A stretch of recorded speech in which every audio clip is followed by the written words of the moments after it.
እንዴት በዚህ ልክ ልጇን አስለቅሳ የልጇ ፍቅረኛ አሳግታ ንብረቱ ቀምታ እሷን ሌላ ትዳር ገብታ ትኖራለች? ያገባችው ደግሞ አቶ መኩሪያ ነው የሚባለው። እሱ ደግሞ ሚስቱ አታውቅም ነበር። ዛሬ ቤቱ ድረስ አፈላልገው ሂደዋል። አፈላልገው ሲሄዱ ሚስቱ ምንም አውቀው ነገር የለም። በሆነ በስራ ጉዳይ ሰሞኑ ትክክል አልነበረም፣ ከኔ ጋር ትክክል አይደለንም፣ ያው በስራ ጉዳይ ነው ብዬ ነው ዝም ያልኩኝ እንጂ ባሌ መጥፎ ባህሪ የለበትም፣ ሰውም አያስከፋም፣ በትዳራችን በጣም ጥሩ ነው። ግን ሰሞኑ በሆነ ነገር ተከፍቶ ነበር። ያ ነገር ደግሞ ምን እንደሆነ አላወቅኩም። ምንድን ነው ስለው ቆይ የሆነ ስራ ተበላሽቶብኝ ነው ምናምን ነው ያለኝ። ከዛ ግራ ሲገባኝ ጓደኛው ስጠይቀው ጓደኛው ምንም አውቀው ነገር የለም ብሎኛል። ባሌ ንጹህ ነው፣ ምንም አይነት ወንጀል የሰራው ነገር የለም ብላ ተከራክራ ነበር። ያኔ ሴት ልጅ ቤት አይደል የምትውለው፣ ቤት ስለምትውል ምንም ነገር የምታውቀው ነገር የለም። ከዛ ጓደኛው ተጠርቶ መጥቶ ጓደኛው አላቅም የሆነ ስራ ጀምረ ያለሁ ቢዚ ነኝ ብሎኛል እንጂ ስራው ምን እንደሆነ አላቅም ብሎ ነበር።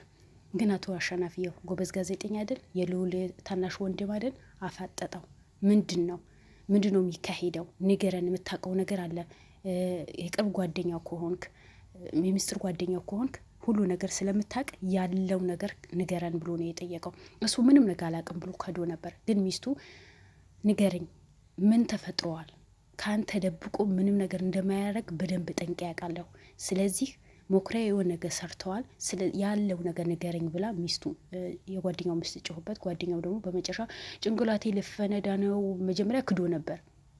እኔ ምንም የማድረገው ነገር የለም። አዎ ትዳር ይዘዋል፣ በቃ ሚስት አግብተዋል፣ ባለ ትዳር ነው ብሎ ነው የተናገረው። ሚስት አበደች። እንዴት ያ ሁሉ አልቅሼ ልጄን ይዤ አልቅሼ እባክህ ሚስቴን ባሌን ጸባዩ ተቀያይረዋል፣ ልክ አይደለም ንገረኝ ስልህ እንዴት አልነገርከኝም ብላ በቃ አበደች። ልታንቀው ነው የተነሳችው።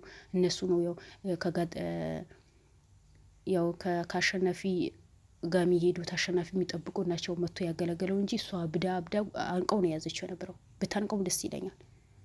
እሺ ለምን ደበካት ሲባል ጊዜ ለማንም እንዳትናገር፣ እኔ ቤት ኪራይ መክፈል አቅቶኛል፣ ልጄ ማበላው ነገር አጥቻለሁ፣ ያ ስል ነው ይሄ ትዳር የመሰረትኩት። ፌክ ትዳር ነው እንጂ የእውነተኛ ትዳር አይደለም፣ ብር አሪፍ ክፍያ ነው የሚከፈለኝ። ስለዚህ ያ ስለሆነ ትዳር ይዤ ያለሁ እንጂ እውነተኛ ትዳር አይደለም፣ ፌክ ትዳር ነው። ፌክ ትዳር የሚባል ነገር በኢትዮጵያ ተጀመረ እንዴ? ምን አይነት ፌክ ትዳር ነው? እኔ የምለው ያልገባኝ ነገር እስኪ የገባችሁ አስረዱኝ። ፌክ ትዳር የሚባል ኢትዮጵያ ላይ ተጀመረ ለብር ብሎ የሰውን ህይወት። እዚህ ከዚህ ጭንቅ አውጡኝ። ምንም ማደርገው ነገር የለም፣ በቃ የውሸት ብሎ ነው የጀመረው እንጂ የእውነተኛ ትዳር አይደለም፣ ፌክ ትዳር ነው። ብር በኃይለኛ ያከፈለዋል። ግን ሌላ ከዲያስፖራ ከውጭ ሀገር የመጣ የታገተ ምን እንዳለ አላቅም። ያገባት ሚስት አላቅም ብሎ ነው የተናገረው። ያገባት ሚስት ያው ሰብለ ነው የምትባለው፣ የልጇ ፍቅረኛ ነው አሳግታ እሷ ትዳር ውስጥ የገባችው። ግን እውነት እናት ናት ወይስ የእንጀራ እናቷ ናት? ሀታ የእንጀራ እናት እንደዚህ ነገር አታረግም። 100% የእንጀራ እናት እንደዚህ ነገር አታረግም። እንዴት የወለደች እናት በዚህ ልክ በልጇ ላይ ጨክና የልጇን ደስታ አጨልማ ልጇን እንድታለቅስ ታደርጋለች? ምን አይነት እናት ናት? እኔ ምን አይነት እናት ናት ነው አሁን የኔ ጥያቄ የሆነ ምን አይነት እናት ናት? አሁን እቺ እናት ተብላ የምትጠራ ናት? ልጇን አስለቅሳ የልጇ ፍቅረኛ የምታገባ በምንኛ ሁኔታ? ምን አይነት ሰው ናት? ሁለተኛ ፌክ ትዳር የሚባለው ነገር ለምን ተሸክሞ አይኖርም? እንዴት ነው ፌክ ትዳር የሚባለው? በምን ሁኔታ እንዴ? ይሄ አሁን ትዳር ይሆናል? ያው ትዳሩ ላይ ተበጥብጧል እኮ። በትዳሩ ላይ ደስተኛ አይደለም። ከሚስቱ ጋር ጭቅጭቅ ውስጥ ነው የገቡት። ሁሌ እንጭቃጭቃለን አለች። ሁሌ ደስተኛ አይደለንም አለች። በፈለኩ ሰዓት አላገኘው፣ ልጄ በፈለገው ሰዓት አያገኘው፣ ሁሌ መጨቃጨቅ ነው አለች። ስለዚህ ምን አይነት ነው ፌክ ትዳር የሚባል? አንዳንዴ ህይወቴ ለውጣለሁ ብለን የምንጀምረው ስራ ዋጋ ያስከፍለናል። የራሳችን ህይወት አተን ቤተሰቦቻችን በትነን ጎዳና ላይ የምንወጣበት ነገር ነው የምንሰራው። በሰው ላይ የምንሰራው ግፍ መልሶ ለራሳችን ነው የሚከፍለው። ግን አንዳንድ ሰዎች የሆነ ቤተሰቦች የመራሁ ነው፣ ልጅ አሪፍ ምግብ የበላ ነው፣ ልጅ አሪፍ ትምህርት የተማረ ነው፣ አሪፍ ቤት የተቀመጠ ነው ብላችሁ ግን ቁልቁለት ውስጥ ነው የምትገቡት። ባለህን ስራ ሰርተህ ልጅህን ብትረዳ ይሻልህ ነበር። ባለህን ነገር ልጅህን ብታስተምር ይሻልህ ነበር። ባለህን ነገር ልጅህን ብታሳድግ ይሻልህ ነበር። 10 ዓመት የቆየ ትዳርህን በስነ ስርዓት ብትመራው ይሻልህ ነበር። እንደ መጀመሪያ ፍቅር ኖራቸው። አሁን ፍቅር አጣ። አንተ ብር ያገኘህ መስሎሃል እንጂ ፍቅር አጣ። ከሚስትህ ጋር መጣላት ስለዚህ ለማንኛውም እናቶች ለልጃችሁ ጥሩ እናት ሁኑ፣ ለልጆቻችሁ ጥሩ አስቡ እንጂ በዚህ ልክን ልጆቻችሁ ብትጎዱ እኔ ጥቅም ያለው አይመስለኝም። ምን ያክል አሁን ደስተኛ ነው የምትሆኙ? ለአንድ ወር ለሁለት ወር ደስተኛ ልትሆኝ ትችያለሽ። ግን ልጅሽ እዛ ጋር ያለቀሰች ምን አይነት ጸጸት ውስጥ አትገቢም?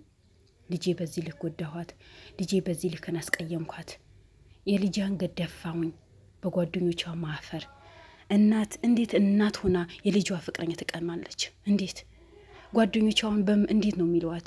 እናትሽ ፍቅረኛሽ ቀምታሽ፣ እናትሽ እንደዚህ አድርጋሽ። እንዴ ካደረገብን ሰው የበለጠ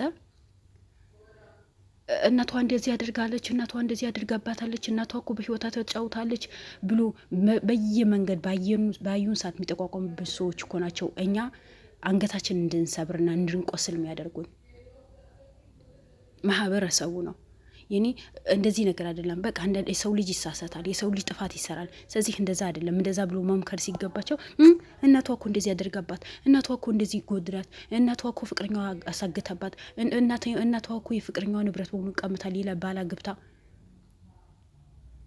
እሺ ሌላ ባሉ ደግሞ ፌክ ትዳር ነው አለ።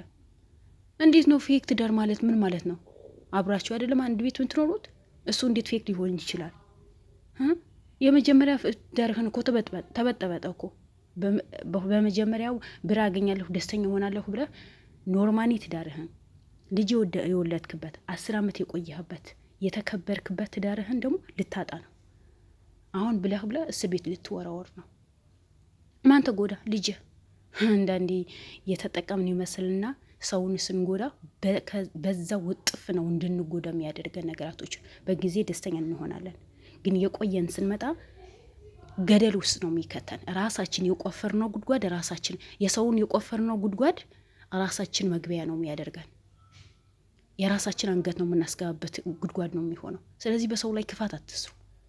ዛሬ ተደብቀሃል፣ ዛሬ ላትገኝ ትችላለህ፣ ነገ ተገኝታው እኮ እስር ቤት ልትወረወር ነው። ስለዚህ ልጅህ ምን ታደርገው ነው? ለልጅህ ብለህ አይደል እንደ ፌክ ትዳር የመሰረትከው? በወንጀል ሰው እዛ ጋር ያለቀሰ ልጅ እዛ ጋር ያለቀሰች መከራዋ ያየች ብዙ ነገር ያደረገች፣ እናንተ ግን ትዳር ውስጥ ብላችሁ ደስተኛ ናቸው። በምን ሁኔታ? በምን አይነት? እሺ እና ጨክና አድርገዋለች። አንተ እንዴት ትዳር ትበትናለህ? ሚስት አሁን ልታብድ ደረሰች። ሚስትህ ደስተኛ አይደለች። እንዴት ትዳር ይመሰረታል? ማንኛውም ሚስት በላይ ላይ ወጥ ሲደረባት ደስተኛ አትሆን። ማንኛውም ሚስት ማለት ነው። ሚስትህን አጣ፣ ትዳርህን አጣ፣ ልጅህን አጣ፣ ኑሮህን አጣ፣ ሁሉ ነገር ብትትን። ኧረ ተው፣ የተሳሰብን ብንሰራ ይሻላል። ይሄ ነገር ብንጀምረው፣ ይሄ ነገር በሰራው ነገ እኔ ላይ ጉዳት ያሰራል ነው ወይ ያደርሳል ወይ?